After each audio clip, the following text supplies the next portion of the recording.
আমরা দেখতে পাবো এখানে পার্টি চলছে সুন্দর। হঠাৎ একটা মৃতদেহ উদ্ধার হয় বাথরুমের ভিতরে। সে মৃত অবস্থায় তাকে পাওয়া যায়। সেখানের ওয়েটার তাকে খুঁজে পায় এবং ইনফর্ম করে সকলকে। তিনজন সাসপেক্টকে পাওয়া যায় এবং তাদেরকে দাঁড় করানো হয় একসাথে। একজন বলছিল সে তার গার্লফ্রেন্ডের সঙ্গে ড্যান্স করছিল। আরেকজনকে জিজ্ঞেস করলে সে বলে আমি প্লাম্বারের সাথে ছিলাম সেই সময় বাইরে। যখন আরেকজনকে জিজ্ঞেস করা হলো সে তখন বলল আমি বারে ছিলাম। বলো তো এদের তিনজনের মধ্যে সাসপেক্টকে?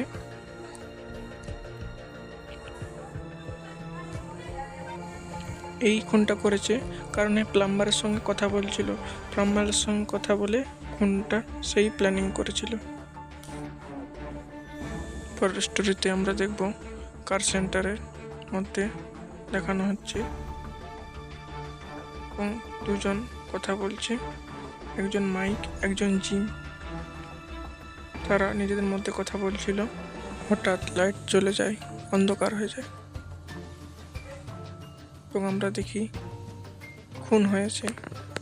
ডিটেকটিভকে ইনফর্ম করা হয় এবং সেখানে ডিটেকটিভ এসে পৌঁছায়।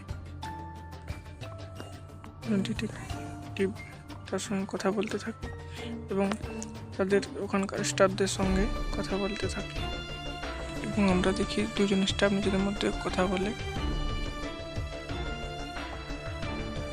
এবং একজন স্টাফ জানায় সে তার সঙ্গে কথা বলছিল এবং আরেকজন স্টাফকে ডাকা হয়। সেও বলো তো কে খুনটা করেছে?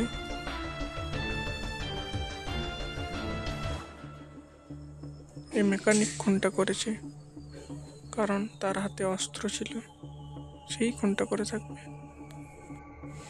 পরের গল্পে আমরা দেখতে পাই একজন মারা গেছে বাড়ির মধ্যে এবং সেখানে ডিটেকটিভ মেহুল এসে পৌঁছায় এবং ভাবতে থাকে।